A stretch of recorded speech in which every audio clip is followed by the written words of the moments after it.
Okay, we're live. Kamusta po? Sa mga followers ko, gusto ko lang kayo batiin ngayong araw na to, October 3. Kung mapapansin nyo, medyo gumaganda na po yung pakiramdam natin. Salamat po sa prayers nyo. Bigay tayo ng health update. Bukod lang sa walang buhok, pero kung titingnan niya, parang naging normal na yung kulay ko. Kahapon galing lang ako sa check-up sa doktor ko dito, yung Singapore doctor, si Dr. Ang Peng Tiam. Nagulat siya na normal na yung test ko lahat eh. Yung kidneys ko, normal na. Liver ko, normal na. Wala nang paninilaw, wala na lahat. Wala na natitirang problema. Tapos sabi nga niya, maybe in 1 week, uulitin na yung PET scan buong katawan para makita kung lumiit, gaano kaliit, o ano nangyari dun sa bukol para malaman natin.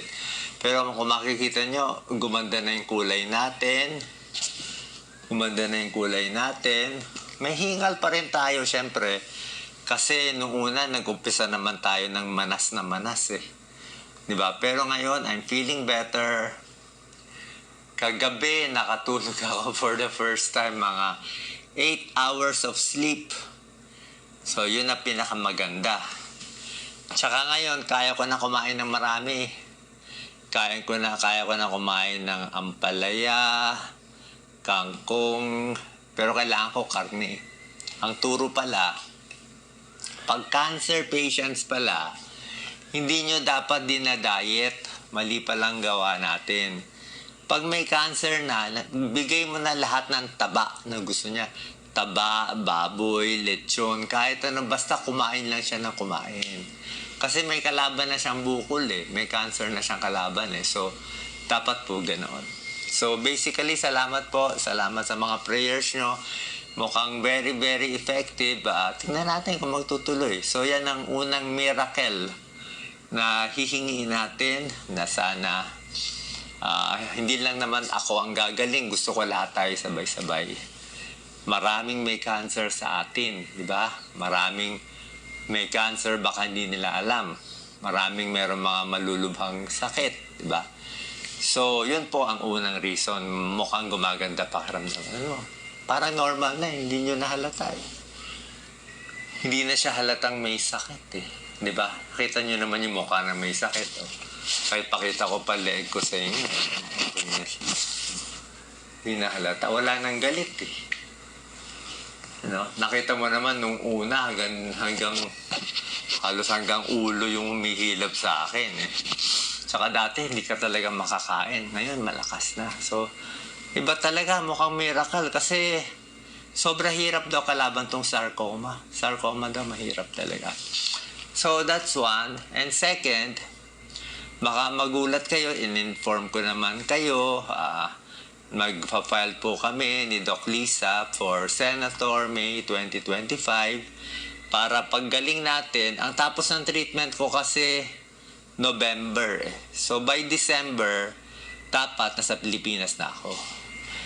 By December, first week, second week, bago mag-Christmas sa Pilipinas na tayo. Tuloy-tuloy na tayo sa Pilipinas.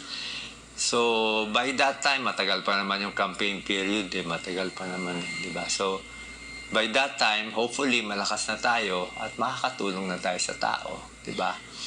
Bakit pa? Ayan, tinatanong, Doc, may sakit ka na nga ng cancer. Bakit ka pa kailangan tumakbo at tumulong sa tao na yan ang gusto mo? Hindi ba pwedeng mag-abroad ka na lang? Number one, magsaya-saya ka na lang. Sasabihin nila, pag ako may cancer, mag-abroad na lang ako. O mag-e-enjoy na lang ako ng buhay. Sasamahan ko na lang yung asawa, anak ko. Pwede naman yun. Kung yun po ang gusto ninyo. Okay? Para sa inyo, kung yun ang gusto nyo, ganun na lang, enjoy na lang. Tama naman yun. Wala naman nagpipigil sa inyo eh. Diba? Kaya huwag nyo ako pipigilin.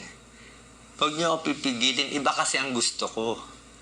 Kung maiksi, mahaba, kung bibigyan ako ng Diyos ng 1 buwan, 1 taon, malay mo, 10 taon, malay mo, bigyan pa ako ni God ng 20 years. Diba? Baka pag naayos to, actually, ang dami naayos sa akin, ha. Kahit yung mga ibang sakit ko, yung mga varicose ko, nawala eh. Yung varicose ko, yung mga manas ko, lahat nawala eh. So, parang siya pala talagang gumugulo sa buong katawan ko. So wag niyo po akong pigilan kasi hindi naman para sa akin to, para sa inyo to. Okay? Sanay na kayo sa mga corrupt na politiko eh. Try naman tayo ng matino. Try it once, di ba? Try nyo once. Sabihin, mahina si Doc. Paano nyo nalaman mahina? Utak nyo na siguro nahihinaan. My God. Hindi ka naman pwede banat ng banat na hindi nag-iisip. Di ba? Hindi ka naman pwede banat dito, banat dyan, banat dyan. Kita mo nga ngayon, yung mga senador at congressman, walang bumabanat eh. Halos walang bumabanat, di ba? Tama, mali, wala lang bumabanat eh. Pero ang gagawin natin, sa takbo natin, ang pinakakakaiba natin, explain ko po sa inyo, ay wala tayong campaign funds. Mula umpisa, hindi ako tumatanggap ni maliit na pera ni piso kahit kanino. Bakit? Oras na tumanggap ka. Senado is ang funding ng Senado minimum 100 million, 300 million, 500 million, 1 billion or more. Yan ang minimum budget. Minimum budget. Tayo wala tayong gagamitin ganung budget. Baka 500,000 lang. Kasi pag tinanggap mo yung 5 million, 10 million, sigurado may kapalit yun. 100% maniwala ka, may kapalit yun. At pagdating doon, magugulat na lang kayo sa mga decision ng senador nyo. Tama naman majority decision niya, pero syempre, pag yung decision para doon sa nagbigay sa kanya ng pera, ay medyo papaboran niya yun. Kasi nagbigay sa kanya ng pera para manalo siya. Tayo, ayoko yun. Gusto ko manalo, walang campaign funds. Hayaan mo na sabihin na tanga ka. Gusto ko malinis eh. Gusto ko honest eh. Kung gusto nyo ng dishonest, gusto nyo loko, gusto nyo scamming, buhay nyo yun. Konsensya nyo yun. Problema nyo yun kay San Pedro, hindi ko problema yun, di ba? Gusto ko gawing malinis eh. Di ba? So hindi tayo tatanggap kahit kanino. Any of the tycoons, any. Pag hindi ako tumanggap at nanalo tayo, magagawa natin pinakamaganda sa Pilipinas. Kasi masasabi mo yung tama eh. Wala ka nang i-favor eh. Wala kang utang eh. Walang may hawak ng ulo mo eh. Diba? Walang may hawak ng ulo mo.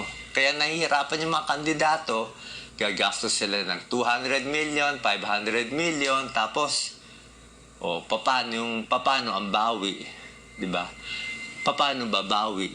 Dadaanin na lang sa matamis na salita. Kaya kung gusto nyo makita, may corruption o wala, tingnan nyo nasaan yung campaign funds nila. Nandun yung sikreto. Okay? Ako, hindi ako tayo gagamit doon. Basta tulong lang. Pag nakaupo tayo, syempre yung health natin, bulok naman. Alam mo gano'n ka bulok ang healthcare ng Pilipinas. Doon nga, bulok na eh. Pagdating ko dito ngayon sa Singapore, mas bulok pa talaga. Wala na. Milya-milya na. At hindi lang healthcare ng mahihirap aayusin ko. Healthcare ng mayaman aayusin din natin. Kahit ikaw ay mayaman na mayaman, basta sa Pilipinas ka, late na late pa rin tayo. Kulang tayo sa equipment, sa gamit, sa gamot. Yung mga gamot na ini-inject sa akin, wala sa Pilipinas lahat. Kaya sinabi ko, pag sa Pilipinas patay na ako talaga. Lahat ng gamot na ini-inject sa atin. Hindi lahat pala, karamihan. Meron talaga mga malalakas na ini-inject sa akin, mga targeted cell therapy at iba pa. Dito, available. Sa atin, di available. So, yun lang po yung dahilan. Diba? Sasabihin, ba't pa siya tatakbo? Mag-relax siya tulad ko. Diba? Diyan mo nakuha yung sakit mo. Ba't mo sinabi nagkasakit ka dahil sa stress? Tunay naman eh. Bashing, stress, pwede magdulot ng sakit. Kaya sinabi ko rin nga sa inyo, wag mag-bash ng ibang tao. Kaya ako rin sinabi yon bilang tulong sa mga kabataan. teenager, 20s, di ba, may mental health problem, ang dami nagsusuicide, di ba? Stress sila. Kaya sinasabi ko, ang stress hindi lang nagkakos ng mental health problem, pwede mag-cause ng cancer at ibang sakit. Para matulungan sila, ma-highlight nga yung issue ng bashing in social media at nasasaktan yung kabataan natin. Tulong ko nga yun sa inyo eh. Kaya ko nga sinabi para makita ng ibang tao. Okay? That's my second level, deeper level reason for saying that. Pero, tunay din naman yun. Okay? So, yun lang po. Konting updates lang. Maraming salamat po. Salamat sa lahat ng prayers. Hindi pa tayo 100%. Diba? Second chemo pa lang ako. Pero nakikita nyo, medyo umaano. Timbang ko na lang mababa. I'm only 145 pounds eh. Kailangan ko daw mag-muscle talaga. Lahat daw ng karne, baboy, ano man meat. Basta any meat. Kailangan na pampalakas. Thank you. Salamat po. Basta ako talaga 100% hindi corrupt. Pagdating doon, makikita nyo na lang. Kung gusto nyo ngayon ako magtatak-tak, magdadakdak, hindi ko gagawin.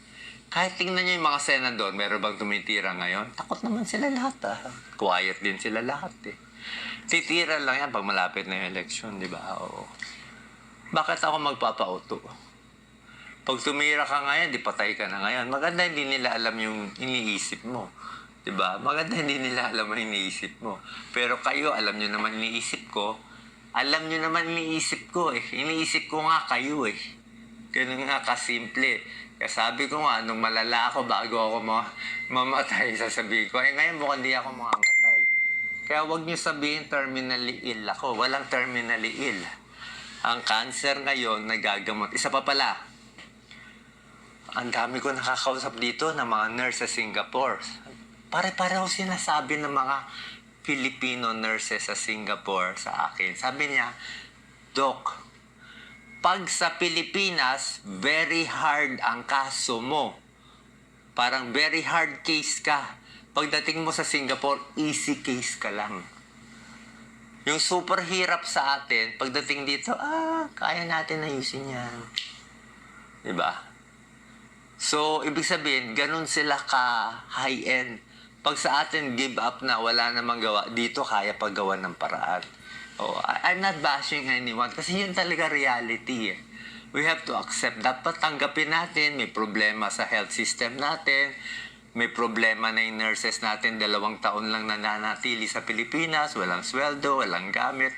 Alam niyo naman ang source niyan Siyempre, ninako na ng politiko, 30-40%. Yun na naman, it's still corruption on and off. Kasi you keep on voting corrupt politician, paano gagawin natin? Di ba? Ako na nga, nagpapakamatay na nga para sa inyo, ayaw nyo pa rin. Wala akong magagawa. Kung ayaw nyo, relax lang ulit ako.